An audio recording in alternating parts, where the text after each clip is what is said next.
Hi అండి, ఈరోజు మనం క్యాప్సికమ్ బంగాళదుంప కర్రీ చేసుకోబోతున్నాం. అది అలానే వీడియోలో చూపిస్తాను. తర్వాత పచ్చిమిర్చి కరివేపాకు వేసి బాగా ఫ్రై చేసుకోవాలి, వేయించాలండి.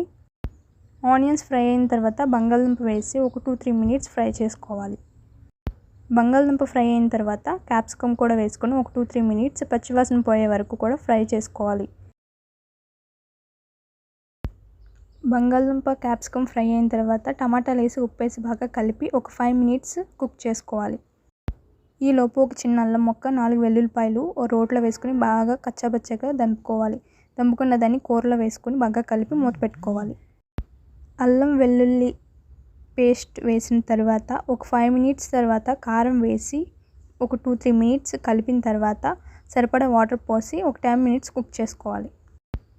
ఒక 10 మినిట్స్ కుక్ చేసుకున్నాక పైకి నూనె తేలుతుందండి. అప్పుడు కొత్తిమీర వేసుకుని సర్వ్ చేసుకోవడం. ఇది రోటీలోకి కానీ రైస్లోకి కానీ బాగుంటుంది. చాలా టేస్టీగా ఉంటుంది. హెల్త్కి కూడా చాలా మంచిది క్యాప్సికమ్. ఒకసారి ట్రై చేయండి. అలాగే ఈ వీడియో కనుక నచ్చినట్లయితే షేర్ చేయండి, లైక్ చేయండి, సబ్స్క్రైబ్ కూడా చేయండి. Thanks for watching.